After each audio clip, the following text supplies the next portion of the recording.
안녕하세요. 9월 17일 큐티 가이드 시작하도록 하겠습니다. 1번입니다.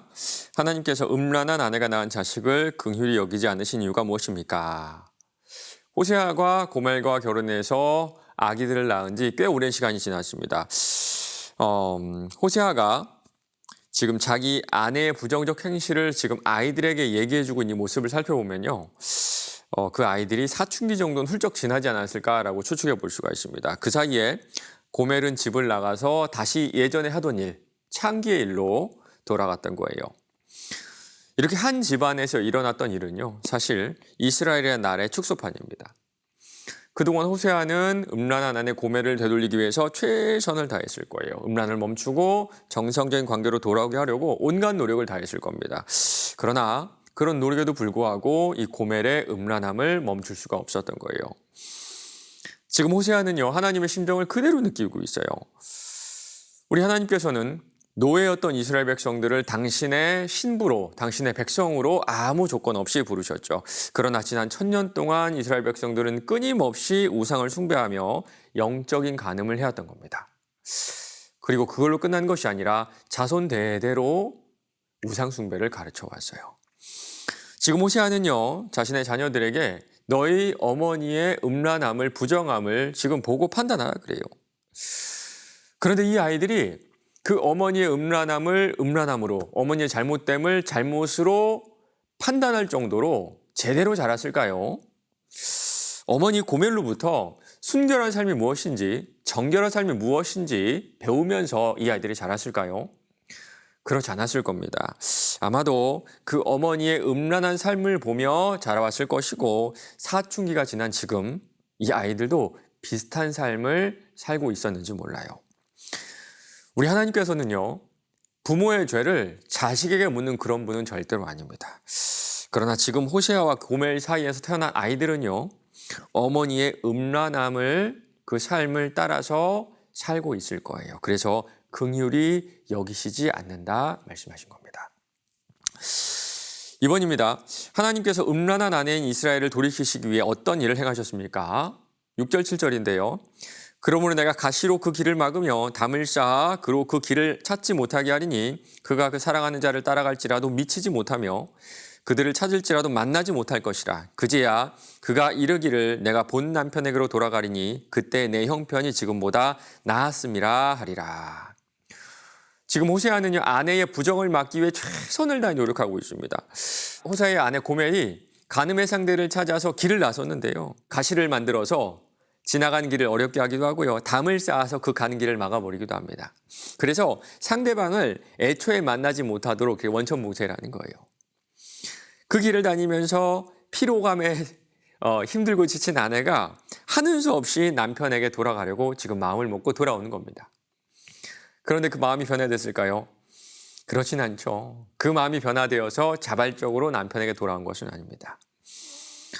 지난 오랜 세월 동안 하나님께서도 이와 같이 하셨어요. 여러 번 이런 은혜를 베푸셨습니다.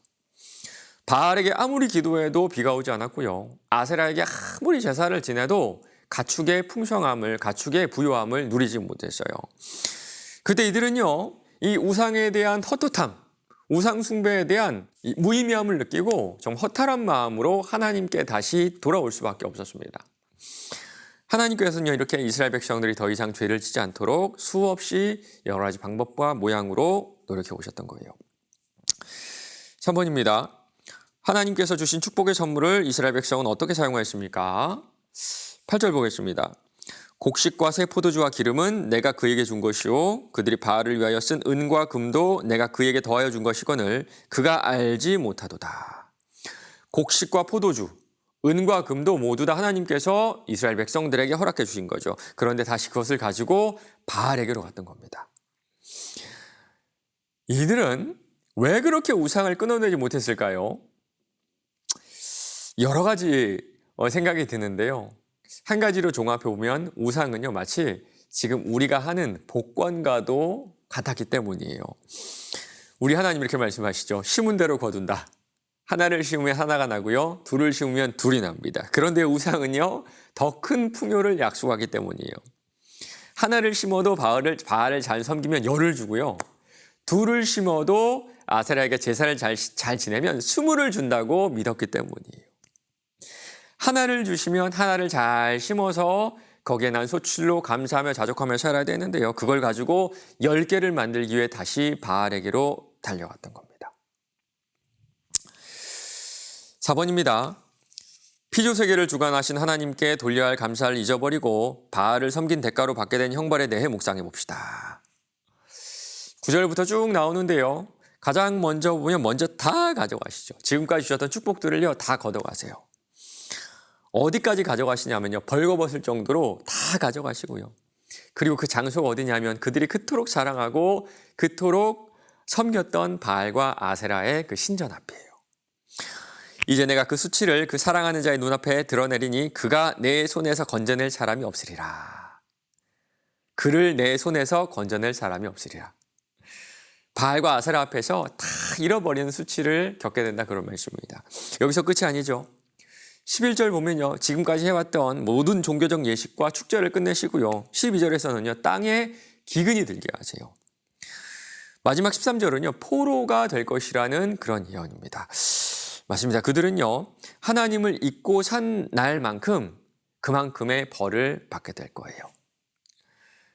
약속의 땅에 들어왔으면 그에 합당하게 살아야 하는 게 맞습니다. 합당하게 살지 않았을 때는 그 땅에서 쫓겨나는 것이 당연했던 거예요.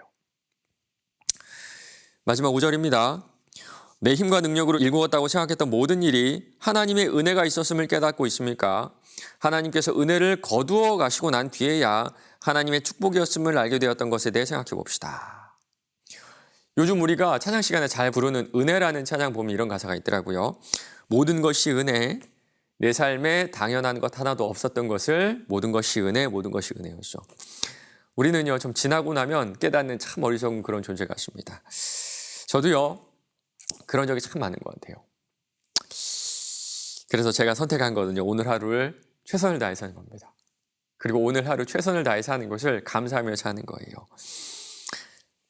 사실 내일은요 올지 안 올지 우리 아무도 모르잖아요. 오늘 만나는 사람들 또 오늘 우리가 하는 일에 있어서 최선을 다하고 또 최선을 다해 살아가고 해가는 것이 우리가 할 수 있는 최선이 아닐까 생각을 해봅니다. 오늘 하루도 모든 것이 하나님의 은혜임을 믿고 감사하며 또 누군가를 사랑하며 살아내는 저 여러분 되시기를 간절히 바랍니다.